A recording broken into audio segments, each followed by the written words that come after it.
Idominik.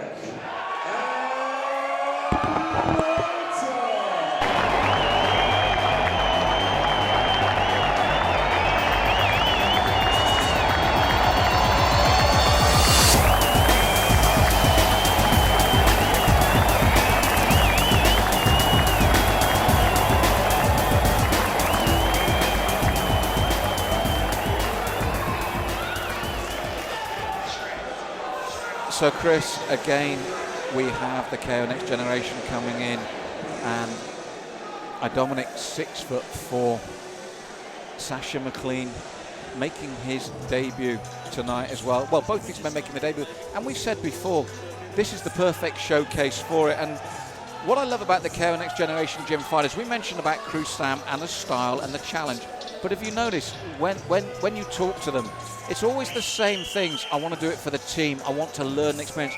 The egos that I want to be, there's none of that. And what I love about Idominik, he said, a quote from Bruce Lee always stuck with him about martial arts being about honestly expressing yourself.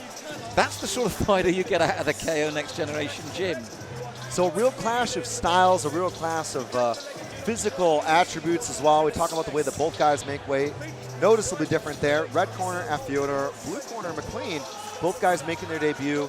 The talk of the locker room is not only that both guys are really well trained, but that they have that strength and conditioning. They're going to have that physical ability to push the pace across 3 rounds. Love to see that at the weight class. Well, Idominik said in this camp, he's really worked on his cardio. So first of a scheduled 3 here, 2 minutes on the clock.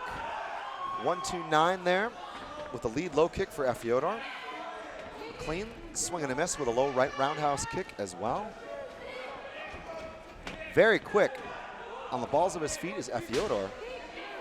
Super elusive. We talked about the athleticism. You're seeing it here. Well, Chris, this reminds me of our previous bout stylistically again. When you look at the height of the 2 men, we've got this range thing again. This is what I love about the matchups here tonight. Forget about the other things that we've mentioned in terms of experience and rivalries in camps. This sort of matchmaking, this sort of setup where your attributes, you're tall, you're lean, keep it at range, keep your man at bay. You're shorter, stockier man who looks very powerful, looking to get in. That's how matches are made. And for me, beautiful jump in there from Idominik, but stylistically, if you can assert that style, you will win. Good kicking game here from both individuals. EFEOTOR, 32 years of age and 6'4", really kind of enjoyed being able to use his athletic attributes and coming into martial arts. I love seeing athletes from outside the sport come in and find success as he has. Well, what he's doing here well, Chris, is knowing when to back off and then when suddenly to come in. Sacha, for his part, hasn't been able to close the gap quickly enough and work effectively on the inside. And as you and I know with the taller man, you punish them on the way in. If they get in, you punish them on the way out. And I think across this opening round, Idominik's tactics have probably worked the better for him over the full round. Snapping jab there, right cross from Idominik. Good low kick there in response from Sacha McLEAN. 10-second clapper, Malcolm. This round, really a mobile round. Both fighters covering a lot of real estate, moving around the ring in their control. But for me, it was a straightforward round in favor of Idominik because you mentioned Sacha's mobility and movement, and you're right. But he always did it within range of Idominik. Now, when you're the shorter man, either get all the way in or get all the way out. But if you watch him here, he's always at the range. Idominik doesn't have to go looking for him. And a nod, yes. Well pointed out there, Malcolm. There's a little bit of Bruce Lee for you there. In the zen, in the zone, feeling the moment, feeling the love. And here, Idominik knows where Sacha is, so it's easy for me to say both men are making their debuts. Let's give them some leeway here. And I always stress, I'm sat in comfort. I've got a bottle of water. I've got a commentating partner. We've got the best seats in the house. We're not getting hit. And these 2 men are making their debut. But what I would say for Sacha is either be all the way in there working your man or all the way out. When you're at that man's range, this is what happens to you. Yeah, and the biggest thing would be to stay in technical terms outside kicking distance. You do not want to compete with that guy on the kicks. You saw some crazy stuff there, even a front leg side kick to use the distance and push him away. Great back and forth. Second round here. Great to be with you. Coming from the Phoenix Center, an amazing action-packed card, international talent, local heroes, champions, and guys making their debut. That's right, Chris, and rivalries and a knowledgeable crowd. It's a hot spring night, and listen to that crowd. Do you know what? I've not had so much fun in years. This is such a great little show in terms of the way the preliminaries, and yet it becomes a big show when we look at the later fights. That's what I love about this. And so for those of you tuning in to our free stream here on Facebook, it's great to be with you. Chris Hoekstra, Malcolm Martin with you for the whole night. On the road to the main card, live and exclusive only on pay-per-view on FITE, F-I-T-E. You can find it either on their app or on the web. And Chris, our main event tonight could grace any show. It's that much quality, so please tune in because it is real quality. Wilker Barros versus Marcus Powell. You will not want to miss it. So a halt to the action here. Both fighters in the neutral corner. Yeah, Idominik, Chris, took a kick to the groin. It happens, as we've mentioned many times, with the legal target areas, sometimes your kicks will stray. Maybe able to catch a replay here. He'll have some time to recover, but all good, says Idominik. And that can happen when you're attacking that lead leg, chopping upwards on the angle, attacking the femoral artery. Those low kicks can run astray in offsides play. Good to see Idominik all in the clear. But you see, for Sacha now, this is better work from him in the sense that he's causing more problems. Look at the problems he causes when he gets inside, because suddenly those long limbs then become a liability.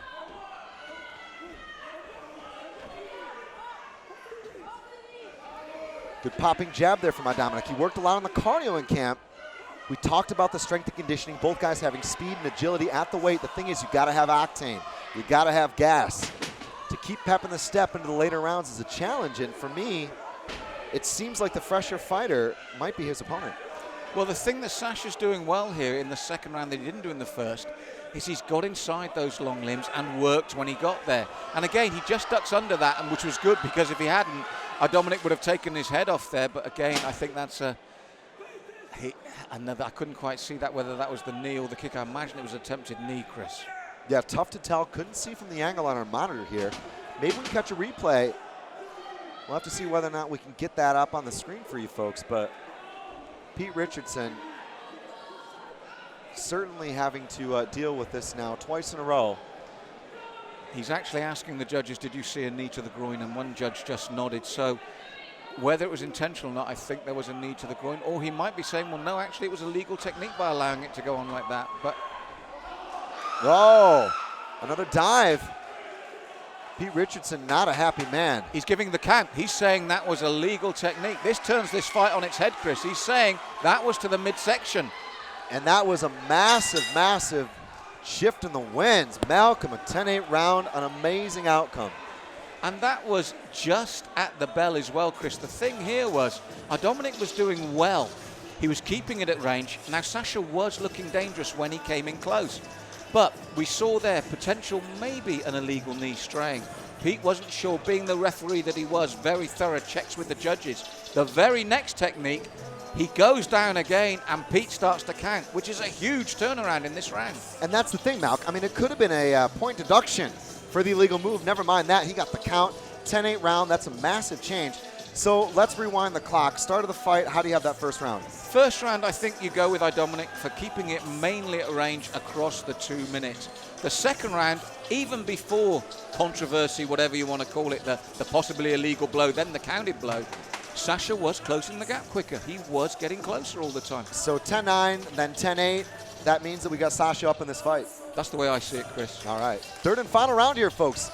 Coming to you live on the undercard, an amazing, intriguing affair between two debutants.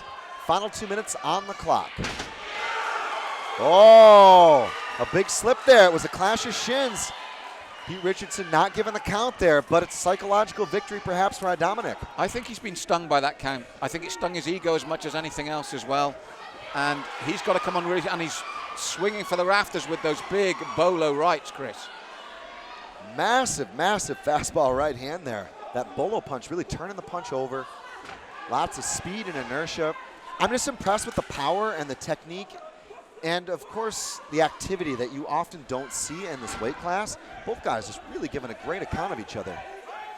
Well, Sacha's grown into the bout. I thought Idominik started with the right tactics, started well, and he needs this now. That was definitely a 10-8 round, whichever way you look at it. And he comes in with the Superman punch, which he's famed for in training. And again, almost turned away with what he considered the low knee. And Sacha's got inside his skin a little bit here, Chris, with those tactics, which for me, I've got to be honest, is dead right for the shorter man. So where Idominik probably won this fight in the first round was he made it a more technical fight. He used the range. He stayed at 2 steps out. He does not want to get drawn into a brawl here. For me, that's another count. Was it exhaustion? Pete Richardson not happy with the response. It was mostly one-way traffic in his assessment. That is huge, Malcolm. Well, Chris, the assessment that you're talking about here differs from the fighter. The fighter is trying to say to the referee, it's low, I need time. The referee's saying, oh no, I saw it, it's clean. And Idominik went in with that big Superman punch. That's one of his signature techniques. He is exhausted right now. He worked on cardio, but Malcolm, this is not enough. Well, this is where Sacha is really working well. We call it dirty boxing on the inside there. He's throwing the techniques. Now, for me, the controversy across this bout that won't go away is when they get in close like this, when the knees come in, where did they land? Idominik will tell you one story. A very experienced referee who talked to his judges will possibly tell you another. But that will dominate this fight, Chris, whether we like it or not. And the pattern that we have seen here tonight, sometimes guys go in, they win that first or second round, but after that, there can be a real change in the tides, and Sacha doing a great job getting that count. Rounds 2 and 3 should be 2 to the good. For me, that's a big win on the points. Well, Chris, I like the term you use is when you say the fighters or the corners make adjustments. That's what we saw in this bout, adjustments. So Idominik, for his part, frustrated, not as happy as he could be again there. In his mind, those blows were low. Very experienced referee and his judges saying, yes, the first one possibly gave you the time, but the next 2 resulted in counts. And I think those counts are key now to the outcome of this, which will be in favor of the blue corner.